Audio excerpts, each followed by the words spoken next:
ဖျားတရားကိုင်ဆိုင်ပြီးအလူတန်းရရောတဲ့အဖွားတယောက်ရဲ့ဖြစ်ရမှန်အကြောင်းတစ်ခုကိုတင်ဆက်ပေးမှာဖြစ်ပါတယ်။ညနေစီးစာအချိန်အသက်80အရွယ်ရှိပြီဖြစ်တဲ့အဖွားတော်စိန်အေးတယောက်အိယာပေါ်မှာအမောဖောက်နေပါတယ်။အဖွားဟာတသက်လုံး၅ပါးသီလမြဲပတိစိတ်တရားထိုင်ခဲ့တဲ့သူပါ။သားသမီးမြေးမြစ်တွေကဘေးကနေငိုယိုပြီးကြည်နေကြစဉ်မှာပဲအဖွားရဲ့အသက်ရှူတန်ကတဖြည်းဖြည်းတိုးဝင်သွားပြီးနောက်ဆုံးမှာတော့ရက်တန့်သွားခဲ့ပါပြီ။ဆရာဝန်ကအဖွားဆုံးပါပြီလို့အတည်ပြုလိုက်တဲ့အချိန်မှာအဖွားရဲ့ဝိညာဉ်ဟာရုတ်တရက်ခန္ဓာကိုယ်ပေါ်ကနေပေါ့ပေါ့ပါးပါးလေးလွတ်ထွက်သွားပါတယ်။အဖွားဟာသူ့ကိုယ်သူတည်သွားမှန်းသိလိုက်ပါတယ်။ဒါပေမဲ့ကြောက်ရွံ့မှုမရှိဘဲစိတ်ထဲမှာအယမ်းကိုကြည်လင်နေပါတယ်။အဖွားမြင်တွေ့ရတာကတော့အလွန်ကျယ်ပြောပြီးအဆုံးမရှိတဲ့လမ်းမကြီးတစ်ခုပါ။လမ်းဘေးဝဲရမှာမြူနှင်းတွေဖုံးနေတယ်လို့နဲ့မှောင်မဲမနေပဲမိခိုးရောင်ဖြော့ဖြော့တန်းနေပါတယ်။အဲ့ဒီလမ်းပေါ်မှာလူတွေအများကြီးလမ်းလျှောက်နေကြတာကိုအဖွားတွေ့ရတယ်။ဒါပေမဲ့ထူးဆန်းတာကအဖွားလမ်းလျှောက်လာတဲ့လမ်းဘေးကမြောင်းပုတ်ကြီးတွေထဲမှာလူနဲ့တူတူတရိတ်ဆန်နဲ့တူတူတတဝါကြီးတွေကိုတွေ့ရတယ်။တချို့တတဝါတွေကအယိုးပြူးပြူးအရေခန်းခန်းနဲ့သူတို့ရဲ့ပါဇက်ကအပေါက်လောက်ပဲရှိတော့ဘလောက်ဆဆပိုင်းမပြည့်နိုင်ကြဘူး။အဖွားကသူတို့အနာသွားပြီးဘာဖြစ်ကြတာလဲလို့မေးတဲ့အခါသူတို့ကစကားမပြောနိုင်ပဲရှူရှူရှူရှူအတန်တွေပဲထွက်နေကြတယ်။တချို့သူတို့ဟာလူဘဝတုန်းကမိဘကိုပြန်ပြောခဲ့သူတွေတန်ခါပစ္စည်းကိုခိုးယူခဲ့သူတွေနဲ့ကိုယ်တိုင်လည်းမလူသူများလူတာကိုလည်းတားမြစ်ခဲ့သူတွေဖြစ်ကြောင်းအဖွားစိတ်ထဲကနေသိမြင်လာပါတယ်။အဖွားကရှေ့ကိုဆက်သွားတဲ့အခါလမ်းစုံတစ်ခုကိုရောက်ပါတယ်။အဲ့ဒီမှာလမ်းနှစ်သွယ်ရှိတယ်တစ်ဖက်မှာတော့မီးတောက်မီးရှံတွေကြားထဲမှာလူတွေဟာတန်ပူကြီးတွေအလောင်းခံနေရတယ်။အဲ့ဒါကတော့သူ့ရမေရရကန်ကျူးလွန်ခဲ့သူတွေခံစားနေရတဲ့ငရဲပါ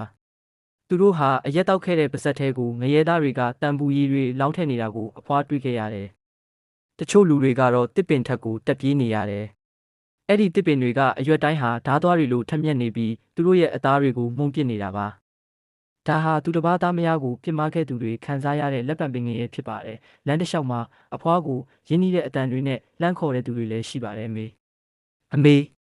သမီးစီကိုလာပါဦးအဖွားကျွန်တော်တို့စီလာခဲ့ပါဦးဒီမှာအစားအသောက်တွေအများကြီးပဲ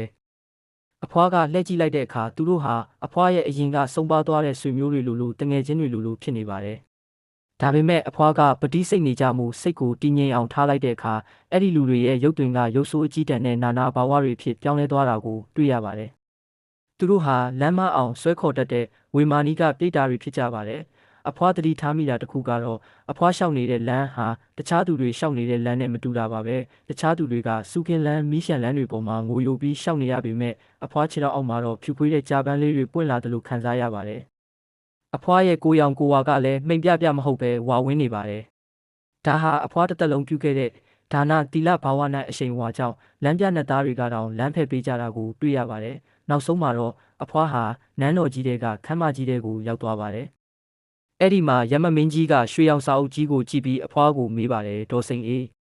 အဖွားလူဘဝမှာတော့ဘာကုသိုလ်တွေလုပ်ခဲ့တယ်လဲအဖွားကကြောက်လန့်လန့်နဲ့ကျမဖះเจ้าကန်သွားပါတယ်ပတိစိတ်ပါတယ်အလူတန်းလုပ်ပါတယ်လို့ဖြေပါတယ်ရမမင်းကြီးကပြုံးပြီးဟုတ်တယ်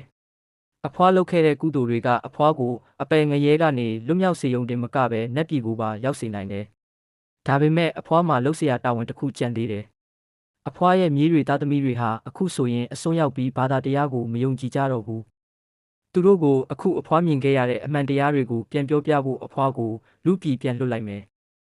အဖွားမျက်လုံးပွင့်လာတဲ့အချိန်မှာအိမ်ရှိမှာအတူပအတွက်ပြင်ဆင်နေကြပြီဖြစ်ပါတယ်